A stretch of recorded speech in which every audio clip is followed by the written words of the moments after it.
That's one of my favoriteest intros because I love watching my son play volleyball so much. So good. Yeah. So, welcome to another live about being you with family. It brings up so much. It's so funny because it's one of the places where I think a lot of people think that they have no choice and they feel so boxed in because they have to maintain whatever they've always been. Hello, people. Say hello so we can say hello to you. And so, and then the holidays seem to just like crunch it even more. You know what's funny is I had just said to you, what if we did this with this call? But you know what? We just jumped off that the Joy in the Face of Judgment call. Yeah. With Emily and Dane. And so I'm wondering if we want to pull that apart in regards to family a little bit. Hi, Della. Welcome. Because I was seeing so much of like, okay, so there's like family traditions and organization and schedules and who you're going to see and when you're going to see and what gift, hi Anne, what gifts you're going to give and blah, blah, blah, blah, blah, all the things that show up with that. And I got reminded, and I've told this story in classes before and you've heard it a million times because I get to have you around all the time, is, do you remember that story about my mom and Christmas Eve? So I love that story so much. It's a good story, right? And it's just so funny because it showed up again today with her in regards to holiday planning or whatever. So I'm going to tell you guys a little story. Hi guys, hi Pia, hi. It's Frances. She spies as Frances. I know that now. Hi beautiful. Okay, so my I'm so ADD. Hi Christina. Okay, I got this. So, like it's probably like 3 or 4 years ago, I had really been like diving into the tools of access, asking to change the things that limit me, asking to really be greater than the box of my reality, and look at like what's actually fun for me. Because like if the purpose of life is to have fun, we don't ask that question enough. What would be fun for me? Okay, so if you are like into the depths of the jails clearings, if you don't know what I'm talking about, that's okay. But if you're going for like the big badass clearings to try to change, the limitations in your life, sometimes just slowing down and being like, oh, it'd be fun for me is so much easier to address or to look at situations through, I guess, you got to translate me today. Does that make sense? Like, I mean, I'm with you. Keep going. Okay. So there's like, it's like, will this make them happy? Or what is required of me here? If I were truly being me here, one of my favorite questions. But what I know about being me is I like always gravitate to where the fun is. And so if I'm gravitating away from fun, which I guess would be this way now. So I'm gravitating towards fun this way, away from the fun this way, then I'm not being me. So, few years ago, it was coming up on like the Christmas Eve stuff. And my mom, since I was like this big, like you had to be in church on Christmas Eve. That's what you did. That's how you remembered that the holiday was about Jesus's birth and not about Santa Claus. It's how you remembered what you really should be grateful for and not all the gifts. It's how you balanced out your greed. These are not things that my mother said to me. I'm not putting that into her world. I'm putting it into like, that's how I received it. It's like, oh, we have to remember what this is actually about. And so valuable. And it was so part of like the thread of the like embroidery of the fabric of my life. Did that make sense? It's so beautiful. I don't thread or embroider or have fabric. So good. Thanks, Pia. Around December 23rd, so my mom says to me, okay, so what time are you guys coming down for church? Now, where I live now in Los Angeles, where my church is that I've always gone to since I was a little kid, on Christmas Eve is a good hour and a half drive often, and sometimes 2 hours back. It's just insane LA traffic in the holidays. So you're literally, and then you're in church for an hour and a half. So you're like Christmas Eve, the night that you're supposed to stay up and wrap all of Santa's gifts for him. You're doing like 6 hours like just to go do this thing that was what was always valuable to someone else, if you will. So I remember sitting there and I was so exhausted at this point, but it was really looking at that was making me exhausted. And I was like, what would be fun for me? And I'm like, wow, not going to church. And I'm like, oh my God, I will probably end up somewhere like sleeping with the devil. Like I'll wake up Christmas morning and I'm like next to Satan and we're like, hey, did we make out last night? That's how it felt. Like I was gonna die. And then my mom was gonna die too, and all the things. But at that moment, I just ripped the Band-Aid off and it was like, Mom, I don't think I can do it. I don't desire to go to church. I'm sorry, I have too much to do. I apologize if this breaks your heart, but I just can't. First time in, that was a few years ago, so 40 years. I don't know. I'm 42 now. So, and I thought for sure she was gonna like freak out. She was gonna go into like try to manipulate me to choose something different and all this stuff. She was like, took a beat and she goes, okay. And she goes, well, do you mind if I see if the kids still want to go? And I said, sure. And so she asked the kids said yes. She scooped them up on the 23rd and then planned to take them to church on the 24th. Now here's the thing.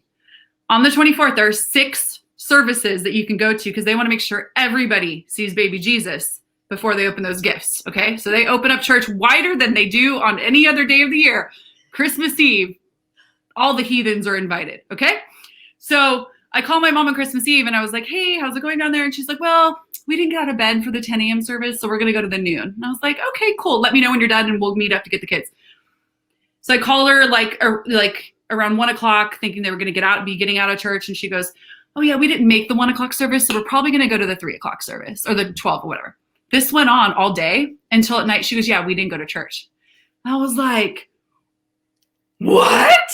I couldn't believe it because what I saw in my mother's world, and not that we had even discussed this again, is that she was upholding that tradition because it's what was embroidered. This is instead of embedded, I'm using embroidered today. You're welcome. It's prettier and fancier. It's a perfect holiday image. Right? You see the gold thread, right? Into her reality that she was upholding my entire life to maintain what her mother had gifted to her that she was then handing down, and she wouldn't let herself out of it either because she, like we talked about in the last life, she was holding the other side of the rope, right? Like the tether.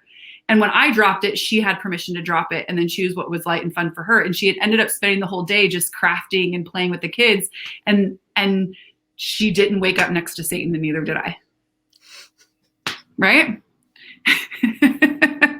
So what traditions are you holding in place, you guys, that are no longer fun for you, even if they were at some point, that if you would just drop the tether to them would create the reality and the space of possibilities you're asking for the holidays.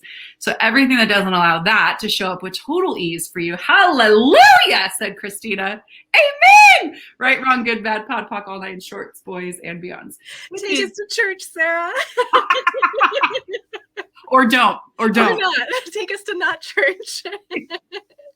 Well, the funny thing is that I don't have anything against church. It's just that it wasn't what I desired to create, but what I saw in that moment, more than probably, there are other moments where like, and you can speak, I'd love to hear you speak to this too, Kate, is like with all the Being You classes that we do, like how when you start to choose for you, it rattles everybody's cages, right? And they're like, what the fuck's going on?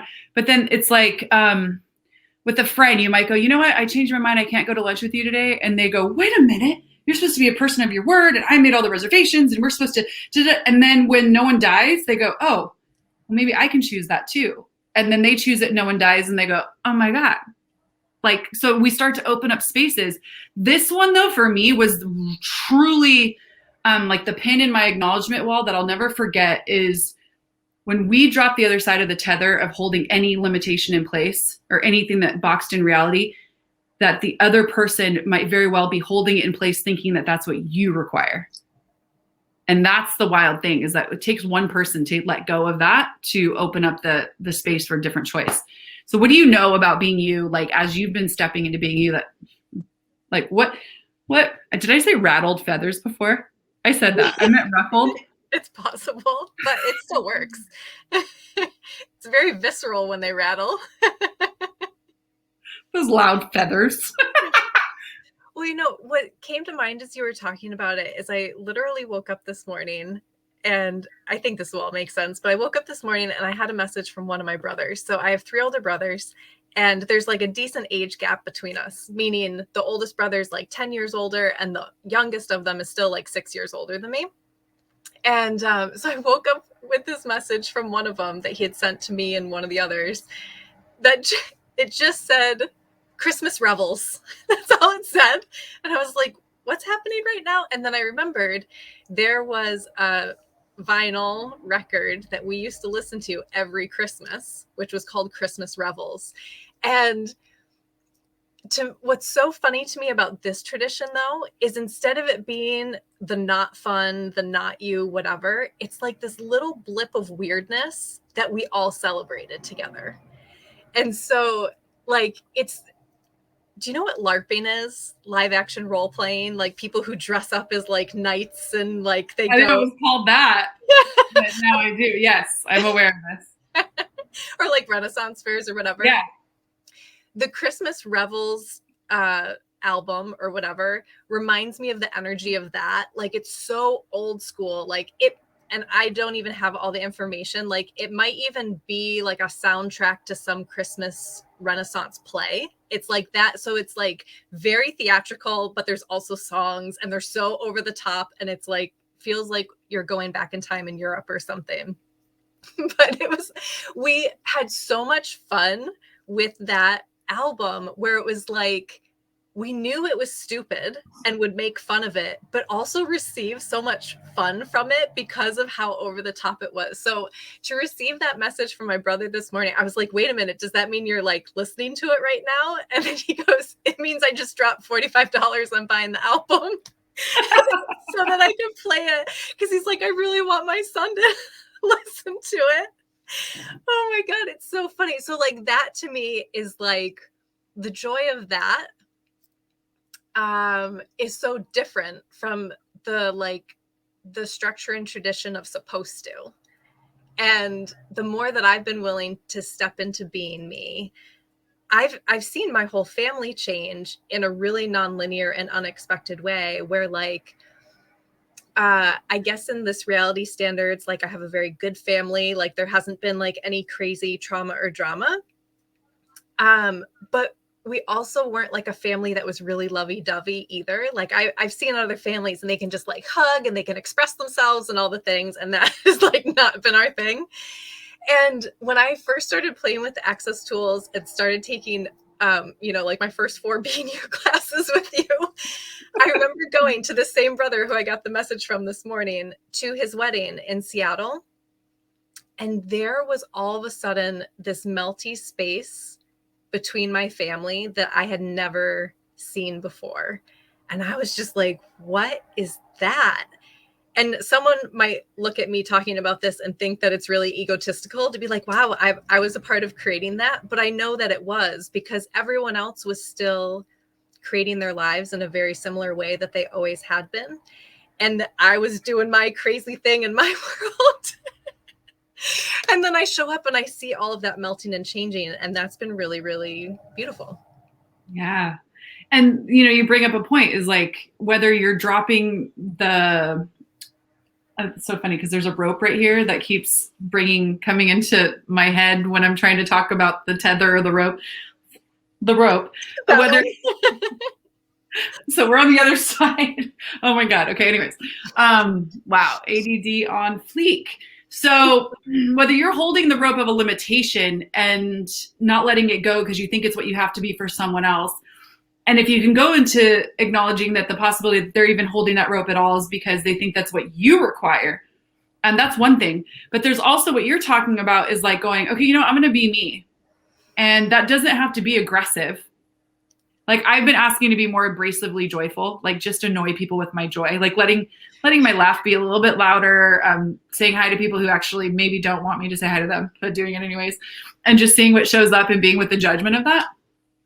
Because it gets me more of me. So like looking at you at the wedding, it's like, okay, you know what? I'm here. I'm going to be family, but I've changed and I'm going to acknowledge that change for me. And I'm just going to be a different space. And then that ripples, even if it's not a specific word spoken, even if it's not, like an action you took, like I was supposed to wear black to the wedding, but I'm wearing white like the bride because I am now the glorious me and I am whatever, right? Like, oh my God. I went to a friend's wedding and the mother of the bride wore white and it was a good time, a fucking good time. Oh my God. But like they almost did get married because the mother of the bride did that. Okay. Puck and pod. But I love whoever Facebook user is says, I don't family. I love you. I don't know who you are, but I fucking love you. Hi, Kaz. I also wonder if it's the same Facebook user who wrote, "What did I walk into?" We'll have to go back and stalk the Facebook user. Who are you? And why are you awesome? I love that Christina says, I used to be told off because the only reason I wanted to go to church was for the music. Amen. Hallelujah, Christina. Because that I felt like that is the reason you go to church, the concert. Like, duh. So true. And then Giodi says, mom instructed today, don't do things that you'll not be nice anymore. I was like, Mom, I enjoy not being nice. I would love to hear more about how she received that, Giodi. Oh, the judgment. The joy of letting go of the need to be nice created so much ease and the allowance for me to be naughty. That's so true. That's so true, because we think that if we have to hold on to one side of any coin because the other side is the bad thing. But like, even with like, Dana said so much recently talking about money, and this is kind of off course, but I'm going to see if I can steer the bus back, but maybe not. That like when you receive more money, you just become more of what you already are. So if you're not an asshole now, you don't get money and become an asshole. You just become more benevolent and have more places where you can spread the joy and create more change because you're willing to have the money now. And so in my attempt to steer this back there, it's like, we'll be like, must be nice. Because if I don't be nice, I'm going to be that, and what if it's not? It's like, no, I'm going to have choice. When naughty creates, when nice creates, I'm going to be in the space of whatever's actually required in every moment. Because like, I'm going to tell you, like if somebody walked in here right now, like with an armed weapon, I'm pretty sure those are the same things. Wow. Thanks for being patient with me, Kate. Okay. All right. Love you. You're all fucking awesome. Right. But if somebody walks in here with like a gun to my head right now, I'm not going to be like, excuse me, sir. But maybe ma'am, maybe it's a ma'am. Excuse me, ma'am, but I'm in the middle of a Facebook Live. If you would mind putting your gun down. No, I'm going to be a fucking potent bitch and be willing to choose the energy that's going to create the change in me still being alive, right? And that's a dramatic example. But if you like whittle it down a little bit, there are people. I once had someone I cared about so much, and I had spent a year and a half being so kind to him and inviting him to possibilities and being so like softening the edges of receiving and like trying to manufacture this kindness and then finally one day I lost my shit. I yelled at him, and I don't do that often. Like I don't yell at people. I was yelled at as a kid, and I just don't see it creating. Anyways, this person I finally went roar to, and he goes, I can tell that you care about me now. And I'm like, what? Because he required that intensity that I was willing to get to show him, to him that's caring. And all of the nice things before weren't creating in his world. And I wasn't willing to know that because I had decided that my kindness, was the prescribed energy that was required to change whatever this was. And it wasn't. So like looking at those things that we do with family is like, if we keep, choosing the same energies, expecting a different result, oftentimes you lock yourself back up. So being willing to go, okay, cool. What actually creates here with mom? I've never yelled at mom before. What if I did that? Just kidding. Or not. I spoke a lot. I'm out of breath. Well, you know what's funny? I realized a lie that I had been telling myself I realized it a few days ago. It's a lie I've been telling myself pretty much my whole life, that if I'm kind enough, I will be received. Because I had some stuff coming up where like I knew I had to be potent with someone, and there literally was no anger or anything in my world, but I was just like, hey, like, nope, this doesn't work. But then after I delivered it, I started to second guess myself because literally in my day, I had done it very quickly because I was about to hop in the shower. So I like did a quick audio message and then hopped in the shower. And then I was like, but was I kind enough? And it's that like those places. So it's like being you with family, but being all of you, like allowing all of it to be available. So again, with my family, even though by this reality standards, it's not like you could like point to like these really intense, like crazy traumatic things, but that doesn't mean there weren't challenges. Like, oh my God. Well, oftentimes though, like I love that you're saying that though, Kate, because you know, a lot of times when these things come up, and Dane and I have had extensive conversations because we are family, right? About people who are like, well, my mom and dad are still together. There was no major abuse going on. There's no whatever. So clearly I'm not limited by my family. And so then they won't even look in that closet to see what else is possible there. And because and I don't want to stick anybody with this, but oftentimes it's those places where we've concluded we have ease that stick us the most, because we won't look there to see if that's actually what's true, because we've already concluded that, oh, that's not my problem. My problem is money. My problem is relationship. I won't take a family class or look at the family thing because, I wasn't beaten by my mom, so I must be fine. So that's so random, but I said that. So, okay. What I'm saying is like, so, but the, where do we get our points of view before the age of 2? It's like the point of view of the world that your family took, not you. Well, yes, you and everybody, but the underlying energies to creation, to money, to sex, to relationship, to all of these things are bred into you, even if none of it was that traumatic. So like, where is your reality often within the confines, or no, just kidding, construct, or I wasn't kidding, a family, that you're even different than that, I guess. Maybe, does that make sense? Yeah.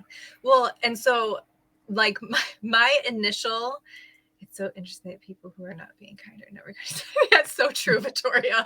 It's so true.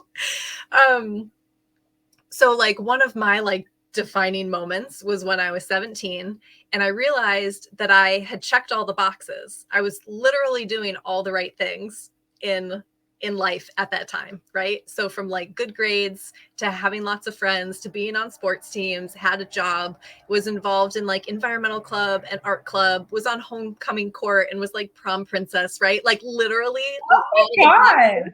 all the boxes. I want pictures. What? Pictures? Yeah. So all the boxes were checked. And I remember being at home and not being fulfilled and being like, well, now what? Like, I've literally checked all the boxes. And if I'm still not fulfilled, is everyone lying to me? Like, am I wrong because somehow this isn't fulfilling me? Am I not grateful, or whatever the things are? And so that has been one of those really challenging places about making the demand to choose for myself and be, is because what either is projected as what should create success doesn't work for me, and or I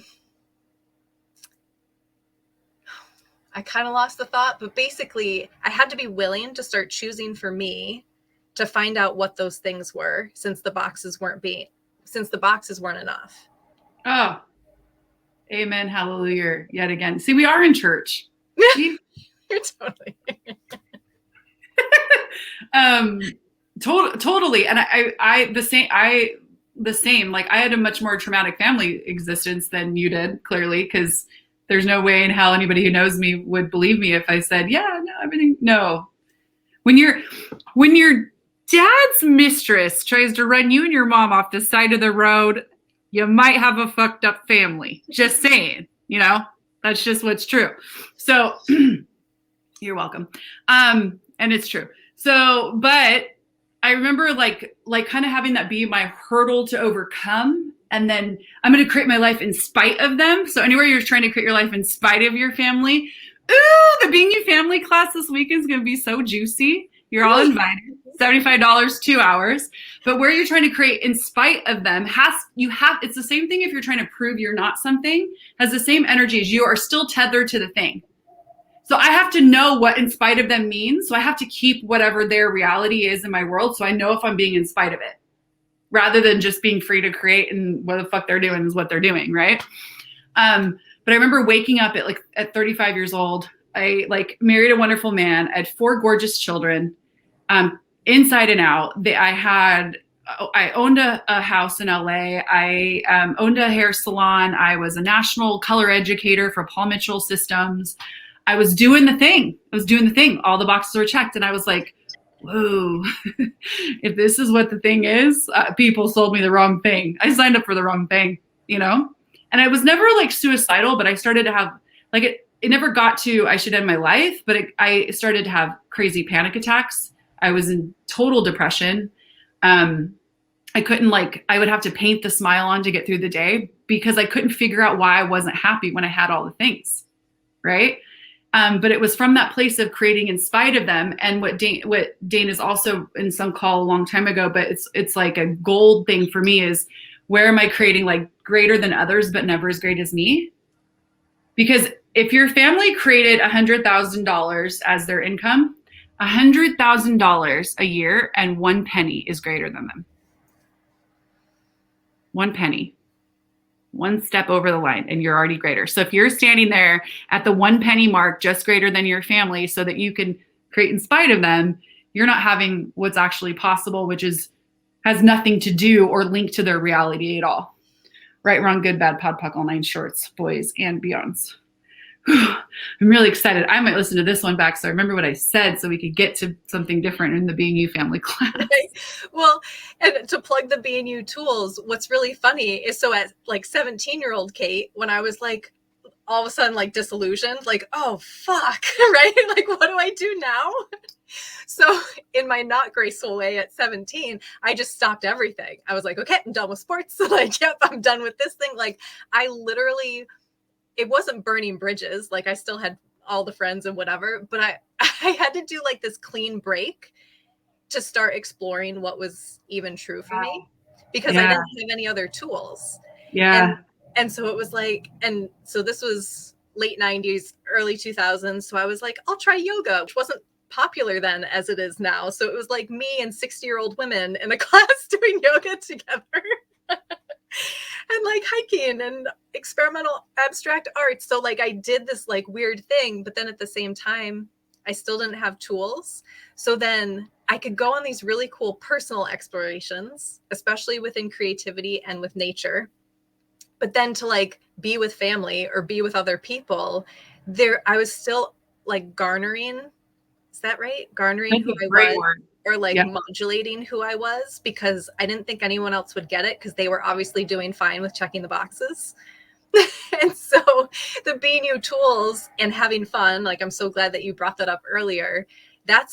Those were the things that were the game changers for me. That actually was like, oh, like not only can I be this, but I can start to be it abrasively. Like I can actually like just and own it.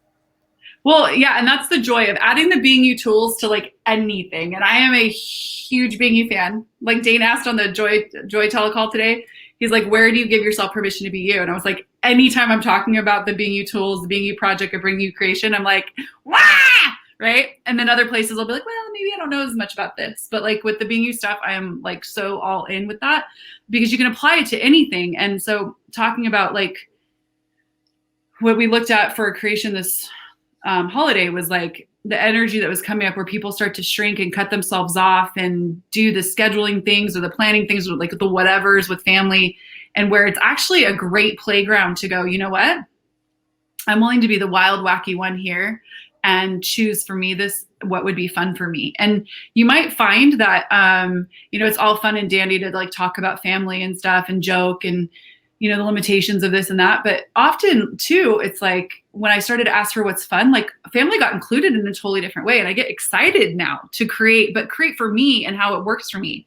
Like this Thanksgiving, I went to do Thanksgiving with my mom in Lake Havasu, but usually we all cram into my mom's house in Havasu and there's a ton of people and it's too crampy and it's not so I would make that about family and not wanting to go about family, but it was actually the choice to do I don't have money thing. So I'm going to save money by sleeping on the sofa or something. So it wasn't even about family, but I was making it about like, I don't want to do that because I don't want that. But this year I was like, no, when I asked her what's fun, it'd be really fun to go, but it would be fun to rent a nice big Airbnb with a pool, with a big luxurious bed and receive that the gift of family in that way, which matches my reality more. And I had a great time. But so like everywhere that you've glopped and glommed, like family with anything else that makes you always judging family instead of receiving from it, will you destroy and create it, please, times a godzillion. Right, wrong, good, bad, pod, puck, all nine shorts, boys and beyonds. Two things. Francis, I love that you're not into religion, but you still have your kids attending Catholic school. That shows that you are not fighting for your point of view and looking at what actually creates.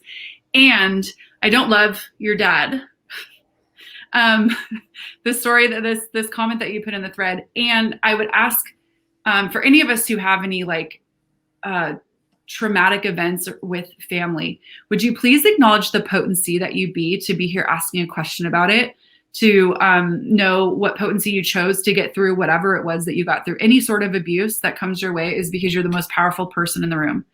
And that is a game changer if you would actually let that in. And like I have been subject to a number of abusive situations. And for the longest time, I was like, obviously, if they got power over me, then I am not the strongest person. So how can you say that to me, Gary and Dane? But when I actually sat and let that in, someone who wants to prove their power, if they go kick a kitten, no one thinks they're powerful. They tell them they're pathetic. If they go try to kick a lion and they succeed in kicking the lion because maybe the lion was sleeping or didn't know it was a lion, they get to feel powerful. And so, and no one will go, oh, you're such a pussy that you kicked a lion. People will be like, oh, you got your power that you were looking for. So, but in that story, you're the lion, even if you're the sleeping lion, you're the lion. And so please acknowledge that. Anybody who has that kind of stuff coming up with family, I get it, and you are greater than it. And that's where I'll leave this live today. Kate, thank you so much. You are always so much fun to talk to and so much space. Thanks for following my brain and my very fast lips in pink today. Ooh, nice. So you guys, there's a link in the chat that our friend Deb put in there. If you guys would like to come play with us on Saturday, it's 2 hours. We're going to be talking about all things family and what it looks like to be you with your family and include your family. It's not about be you and reject your family. Victoria, it was great to have you on, gorgeous one, and adore you. Thank you, Christina. Yeah, Christine, I totally get it. Who are you beyond what your parents required you to be? That's a fucking rad space to be in if you would receive that and continue to go. All right, I would love to see as many faces on this Saturday if you would like to come play with us. We'd love to know what you know about being you with family, and we'll see you more in this group. I put it on our CF page too, so if you're not in the group, you can join Possibility Posse. And if you're looking at family from the parenting perspective and how to navigate being you with your kids, we also have a parenting call that we do. Well, this is the last month that we're doing it once a month, but December 28th, it's $35. 29th? Yeah. I'm an asshole. Okay, last Wednesday of the month. Is that better? Yeah, so it's $35. You can join if you're a parent, or if you're not and you'd like to just be there for the conversations to unparent yourself. You're welcome to do that too. And I'm sure we'll find a link and pop it in here too, or you can private message one of us. Okay, hugs and kisses and possibilities. Oh, and if you haven't joined Misfit Merriment, you should do it. $35 for lots of lives and laughs. And then if you add $100, you get your name into a raffle for gifts that our guests are giving away. And today, Brendan Watt gave someone a choice between $1,000 to the Antiques and Possibilities or the year subscription to his yearly program. That doesn't make year-long monthly program. Unhiding, maybe. Thank you. Yeah. Thank you. And so they got to like choose between whether they want the $1,000 or that program. And we still have tomorrow Emily Russell, we have Francesca Lenton still up, Dane still up to go, the Bowmans, Shannon O'Hara's up still. So there's some fabulous gifts coming. So if you are just hearing about that, you can go to sarahgrandinetti.com/misfit. Oh my God, I have it up already. I am so slick. Watch out, everybody.